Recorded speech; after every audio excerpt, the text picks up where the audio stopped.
Bonjour à tous. Eh bien, nous allons commencer sur cette conférence qui va, enfin rapide, 30 minutes, hein, le slot. Je vais vous libérer rapidement pour aller déjeuner sur l'aide aux moyens techniques. Alors, c'est une aide assez jeune au CNC. Elle a 1 an et demi d'existence. Vous connaissez peut-être, et si vous ne les connaissez pas, je vous invite à vous en saisir des aides un peu plus historiques. Il y a le fonds d'aide aux jeux vidéo qui s'appelle le FAJV. Et là, on est sur des dépenses qui sont liées au développement du jeu en tant que tel. Ok. Il y a également du crédit d'impôt qui s'appelle le CIJV. Donc là, c'est de la défiscalisation sur les dépenses de développement. Et donc, ces deux aides-là sont vraiment liées à l'IP, elles sont liées au jeu. Et celle que je vais vous présenter à présent, c'est l'aide aux moyens techniques. Et en fait, nous, on est vraiment axé sur les développements tech.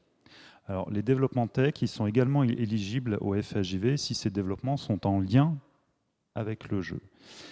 Et l'aide aux moyens techniques, par contre, elle va intervenir, on va y revenir, mais sur des développements un petit peu innovants, où là, en tant que studio, vous allez capitaliser dessus et que vous allez remobiliser de jeu en jeu, d'IP en IP.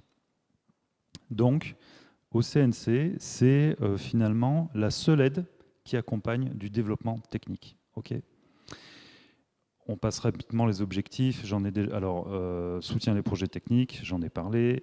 L'objectif, c'est de renforcer la compétitivité, l'attractivité et l'indépendance de la filière via une consolidation de l'industrie, en stimulant l'innovation et en réduisant l'empreinte carbone. Au sein de cette aide, il y a 3 collèges, parce que vous devez le savoir, le CNC en fait ne s'adresse pas qu'aux jeux vidéo, on s'adresse au cinéma, à la série, au documentaire, à plein de choses, au live action. Donc en fait, cette aide qui soutient des projets techniques, on a été un petit peu contraint de la diviser en 3 collèges pour avoir finalement 3 thématiques. Donc le premier collège, c'est le collège tournage, c'est toute la partie live action. Je passe rapidement, ça ne vous concerne pas. Donc tournage, plateau de tournage, etc., jusqu'à la post-prod.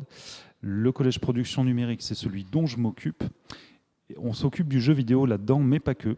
On fait aussi de l'immersif, de l'animation et des VFX. Et le dernier collège, c'est le collège diffusion, où on est plutôt sur des projets tech qui sont en lien avec la diffusion des œuvres. Donc ça peut être le jeu vidéo, mais aussi l'immersif ou du live action. Voilà. Donc aujourd'hui, on va parler spécifiquement du collège production numérique, sachant que tout ce que je vais vous dire est valable pour les autres collèges, évidemment. Alors quand on s'adresse à cette aide aux moyens techniques, en fait, il y a 3 entrées pour soutenir un projet technique. La première entrée, c'est si votre projet est un projet assez lourd finalement en termes de R&D, vous avez pas mal de verrous à lever et vous avez besoin de quelques semaines, voire quelques mois, vous avez identifié les verrous, mais vous avez besoin de mettre en place une méthode pour les lever et ensuite attaquer la réalisation de votre projet. Attaquer ensuite vos devs. Okay, mais vous ne pouvez pas attaquer vos devs si vous n'avez pas levé ces verrous-là. Et donc ça, c'est une aide qui est un petit peu une sorte de droit à l'erreur, mais il faut quand même un peu définir vos livrables qui peuvent être un cahier des charges au final, pour ensuite attaquer vos devs, ou qui peuvent être aussi un prototype fonctionnel. Technique. Pas de jeux vidéo, j'insiste. Hein. On n'est pas sur une aide aux jeux vidéo. On est sur une aide à la technique en tant que studio qui ensuite, vous allez pouvoir utiliser ce socle, cet actif pour ensuite développer vos jeux. Okay, mais ce n'est pas une aide, ce n'est pas un prototype de jeu vidéo ici. Ensuite, donc, on a l'aide à la réalisation du projet. Donc là, vous avez peut-être encore quelques verrous, mais vous avez votre roadmap de dev. Vous savez où vous allez. Vous pouvez en avoir pour 2-3 mois de dev jusqu'à 10-12 mois. Et on va pouvoir vous aider là-dessus avec plein de dépenses possibles, mais principalement pour vous en tout cas du temps homme. Dans le jeu vidéo, évidemment, c'est beaucoup de temps homme. Et enfin, les aides aux opérations à caractère collectif, je passe assez rapidement, mais là on est plutôt sur des projets d'intérêt général pour la filière. On retrouve ici par exemple cet événement qu'on a pu soutenir, Atlan Games, où l'idée c'est des événements qui sont portés par des professionnels à destination des professionnels et sur des projets, sur en tout cas des thématiques plutôt tech. Par exemple, ça peut être aussi des délégations de sociétés, de studios qu'on envoie à l'international pour aller exposer sur des pavillons France. Vous devez connaître la GDC. Donc par exemple, on peut soutenir ce genre de pavillon typiquement, ou encore on peut imaginer un projet open source qui soit utile pour l'ensemble de la filière. Voilà. Donc voilà les 3 entrées, la FESA, la réalisation et l'aide aux opérations en caractère collectif. Les critères, évidemment, sont un petit peu différents en fonction de l'entrée à laquelle vous vous adressez. Nous sommes une aide à l'industrie, à un projet technique. Donc en fait, il ne va pas y avoir de critères artistiques là-dedans. Je pense que vous l'avez compris, à nouveau, ce n'est pas une aide à l'œuvre, ce n'est pas une aide aux jeux vidéo. Donc les experts, qui sont vos pairs, c'est une aide sélective. Donc comme dans toute aide sélective au CNC, vous êtes jugé par vos pairs. On a une dizaine d'experts et on a un binôme côté jeux vidéo, un binôme sur l'immersif, un sur le VFX et un sur l'animation. Donc tous les experts, ils vont regarder tous les projets qui sont soumis selon ces critères-là pour l'entrée faisabilité et l'entrée réalisation. La capacité à répondre aux besoins du marché, la qualité technique, c'est une aide aux moyens techniques, donc vous allez être assez challengé sur la partie technique évidemment, et surtout son caractère innovant. L'intégration des enjeux environnementaux, toute la partie financière, donc s'il y a un modèle économique parce que vous allez commercialiser, que vous faites du middleware, ce genre de choses.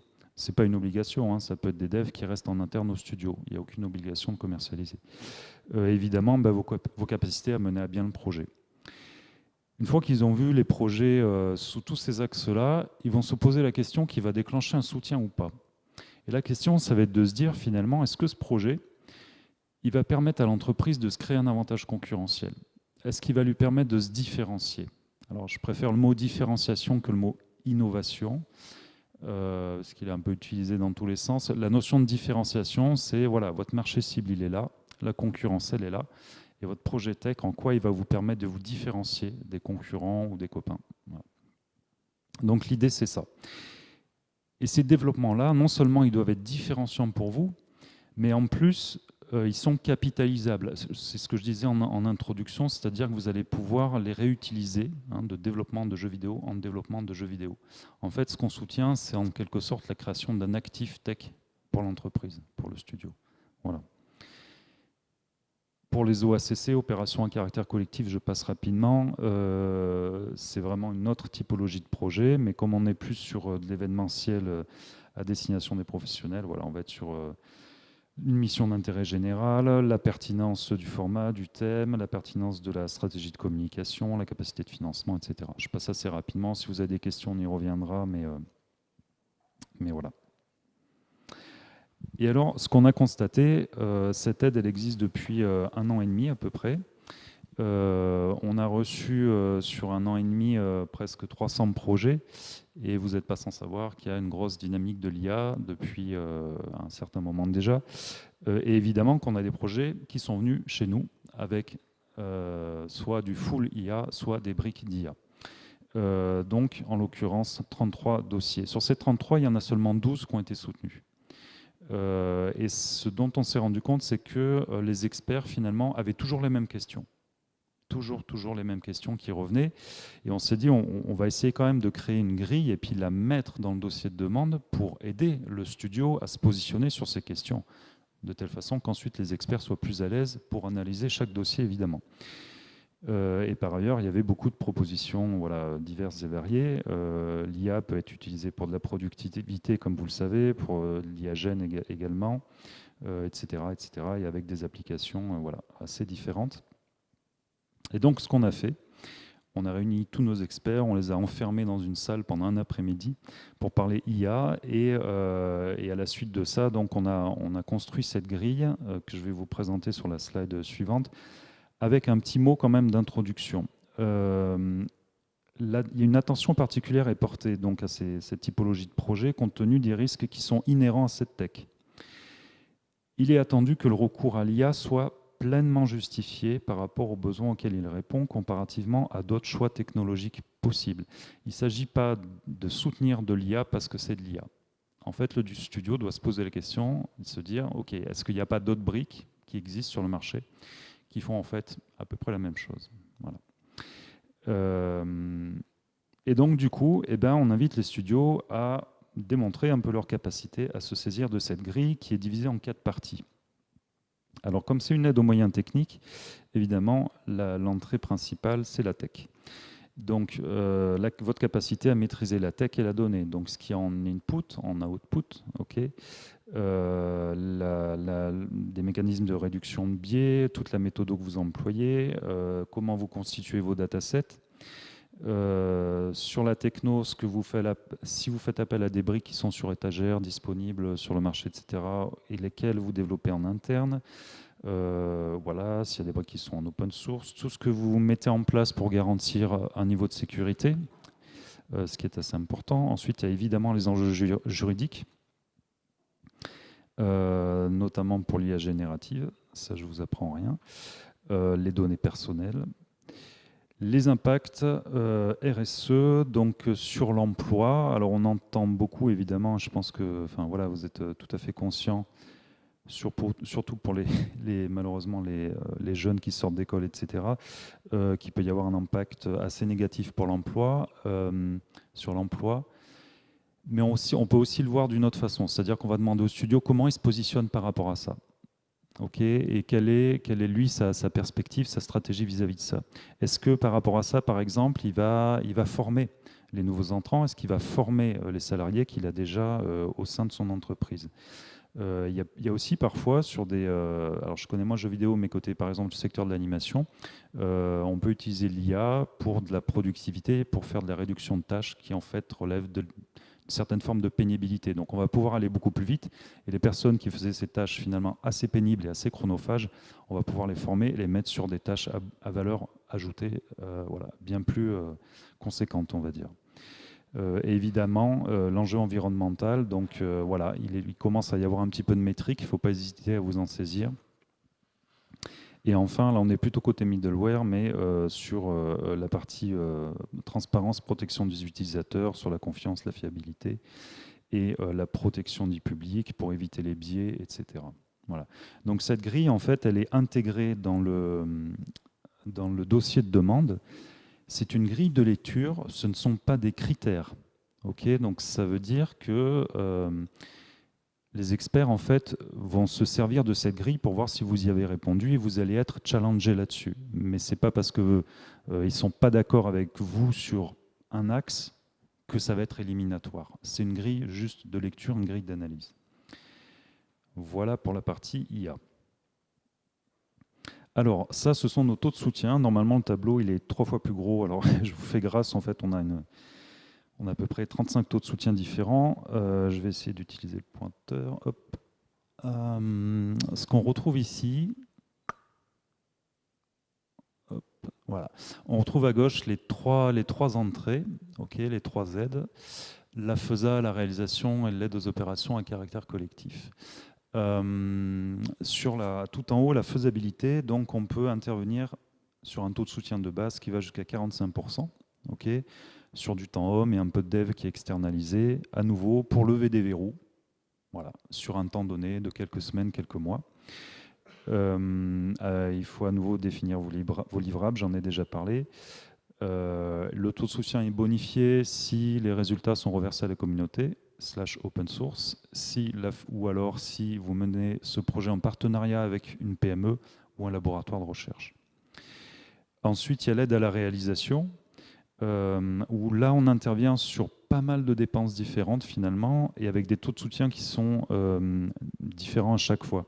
Alors on ne les sort pas du chapeau, on ne s'est pas dit tiens on va faire un dispositif super compliqué pour prendre la tête à tout le monde. Tout ça en fait derrière il y a des régimes juridiques européens qu'on utilise en fait, que chaque État membre peut utiliser pour aider son industrie. Donc en fait on a sélectionné des articles et à chaque article il y a des dépenses et des taux de soutien différents.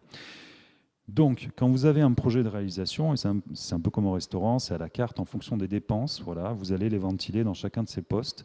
On peut avoir par exemple des dépenses d'études, si vous avez besoin d'avoir un audit, je sais pas, sur votre niveau de sécurité au niveau du studio, par exemple. On peut intervenir à hauteur de 50% sur le devis hors taxe, du cabinet auquel vous allez faire appel. Tout ce qui va être investissement hard, soft, aménagement technique, création d'emplois en CDI, on peut intervenir jusqu'à 20%.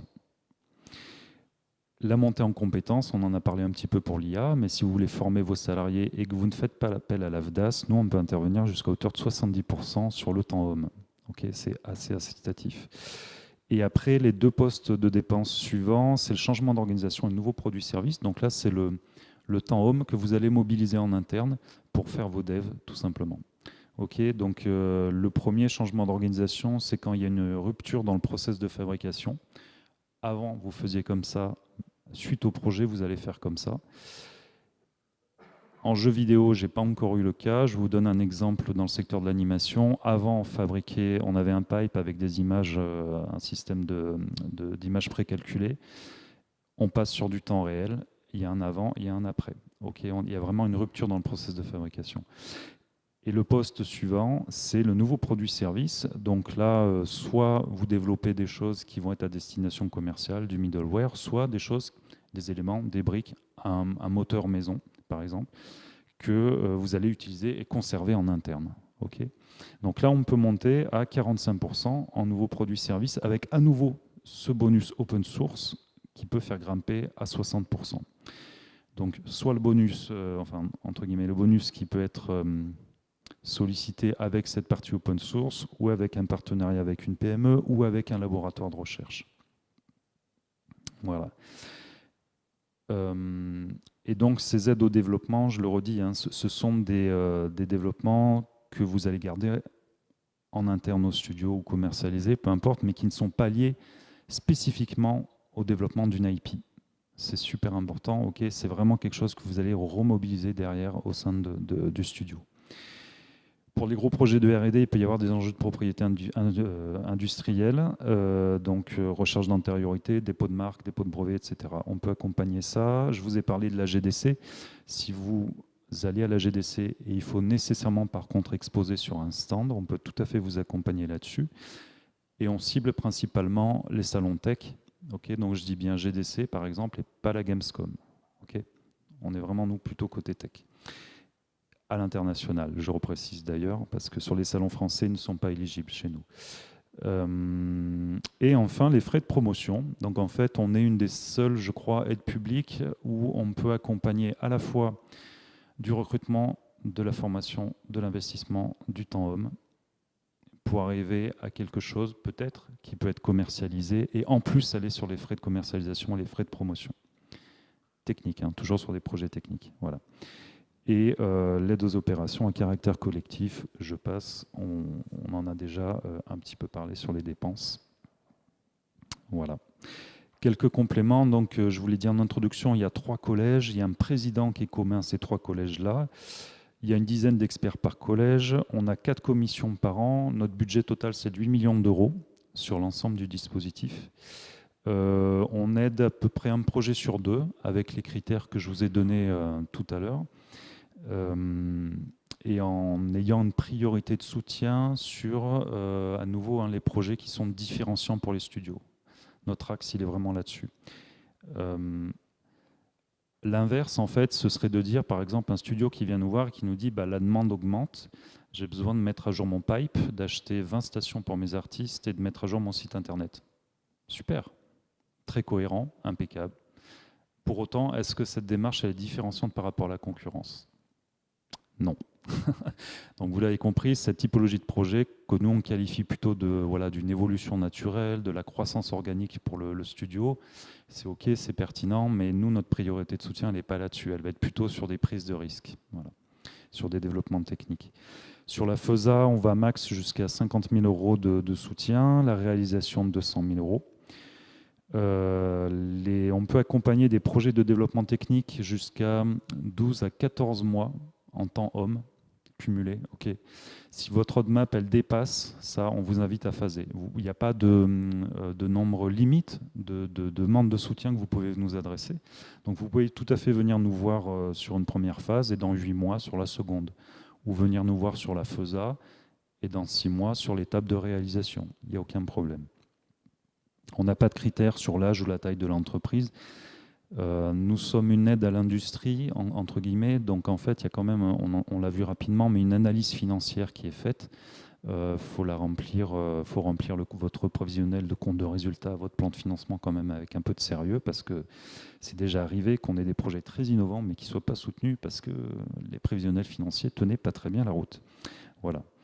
Et un petit point également, les experts ne considèrent pas cette aide comme une aide à l'amorçage. Ok. Les startups sont les bienvenus, mais ce n'est pas forcément notre cœur de cible. Donc, welcome à nouveau. Il peut y avoir un coup de cœur de la part des experts. Par contre, il existe en France, en région certainement aussi, ou chez BPI France par exemple, d'autres dispositifs, d'autres relais pour une aide à l'amorçage. Voilà. Mais si vous avez des projets, quand même, n'hésitez pas à venir me voir et on peut en parler. Ok, sur les dépenses, ce n'est pas une aide rétroactive. Il faut d'abord déposer votre dossier avant de commencer vos dépenses. Donc si vous déposez demain, vous pouvez commencer vos devs après-demain. Ok. J'en ai déjà parlé ou pas. Si c'est une aide sur les développements techniques. Donc tout ce qui relève de fabrication d'un jeu, de développement d'un jeu, c'est exclu. Ça va sur un autre guichet qui s'appelle le FAJV, le Fonds d'aide aux jeux vidéo. Possibilité de faire des annexes. Mettez-vous à la place d'un expert, d'une experte. Voilà. Il ne s'agit pas de mettre 1000 pages d'annexes, soyez sympa, essayez d'être synthétique, mais il y a la possibilité de faire des annexes. Et évidemment, vous devez avoir suivi la formation contre les violences sexistes et sexuelles gratuite dispensée par le CNC. Et je finis avec quelques chiffres sur l'année 2024. Donc, on a accordé 6 millions d'euros. Alors là, c'est tous les collèges confondus, ok, à 82 projets, dont 1,1 million sur le secteur du jeu vidéo. Et alors, qu'est-ce qu'on voit ? Où est le Pays de la Loire et la Bretagne ? Vous n'êtes pas très nombreux. Alors, n'hésitez pas, welcome, vous êtes les bienvenus. Je suis là encore cet après-midi. Je finirai après avec mes coordonnées enfin derrière. Donc, il ne faut pas hésiter à me solliciter. Je vous expliquerai un petit peu plus en détail s'il y a besoin le fonctionnement du dispositif. Si vous avez dans votre roadmap des projets de développement que vous estimez un peu différenciants, je peux vous aider un peu à faire le tri là-dessus, par exemple. Voilà, et quelques exemples de thématiques qu'on a soutenues. Donc là, c'était sur du middleware pour faire du texte tout asset 3D. Donc de l'IA générative, des briques d'IA qui n'étaient pas sur du génératif, mais plutôt sur de la productivité, un système de microphone assez particulier pour faire du sound design ou encore des opérations à caractère collectif. Voilà en 30 minutes, 26 minutes, cette présentation de l'aide aux moyens techniques. Et voici pour finir les contacts. Donc je suis Thomas. Vous avez mon email sur la de seconde ligne avec Alice qui va plutôt être sur la partie administrative. Donc si vous êtes soutenu voilà, sur le versement de votre subvention, etc. Et il y a une adresse générique que vous pouvez solliciter également. Le QR code, normalement, vous renvoie directement sur la page du dispositif. Voilà. Est-ce qu'il y a des questions ? J'ai été assez rapide, assez dense. Il n'est pas forcément simple ce dispositif à appréhender, mais il est chouette en vrai.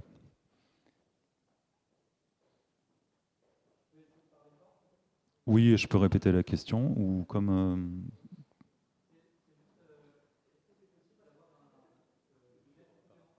Ouais, je redis. Excuse-moi, il faut que tu répètes, pardon. Ouais. Alors, sur le FAJV va être du coup, lui, plutôt sur la partie... alors, j'ai plus toutes les idées en tête, mais je crois qu'il y a pré-prod, prod, mais sur des dépenses, en tout cas, qui sont liées au développement d'une IP, dans laquelle vous pouvez mettre du développement technique. Absolument, mais qui sont liés à cette IP, ok, et qui sont liés à ce jeu. Voilà. Nous, on intervient en fait plutôt sur le socle. Tout ce qui est la base, l'infrastructure, le pipe de votre studio. En fait, c'est là-dessus qu'on intervient. C'est possible. Après, évidemment, je suis voisin de bureau avec Laurent, donc on se parle, bien sûr, et on fait régulièrement des points où on se dit, ah bah tiens, tel studio m'a contacté, ah bah moi, ils sont actuellement en pré-prod chez moi, ok, ils ont présenté quoi comme jeu, quelles sont les dépenses qu'ils ont présentées. S'il y a des doutes, de toute façon, on se fait des rendez-vous à 3, et c'est le plus simple. Et on se dit ensemble, voilà, là où vous en êtes vous, est-ce qu'il vaut mieux pas, en tout cas, si votre Si votre premier step en tant que studio, c'est de sortir un jeu, peut-être que en fait, l'architecture de votre pipeline arrivera dans un second temps, parce qu'il y aura des notions de scalabilité, de passage à l'échelle, etc. Ok, donc l'AMT, l'aide aux moyens techniques, interviendrait peut-être dans un second temps, c'est ce qu'on constate. Et peut-être solliciter d'abord le FHGV dans un premier temps. Le schéma inverse peut être possible, on le constate moins, mais c'est possible. Donc on met tout en place pour y aller sur du jeu, plein de jeux. Ensuite, on sollicite de temps en temps le FHJV. Voilà. Mais en gros, ça se complète. Alors, ça se complète, mais pas sur les mêmes dépenses, vous l'avez compris.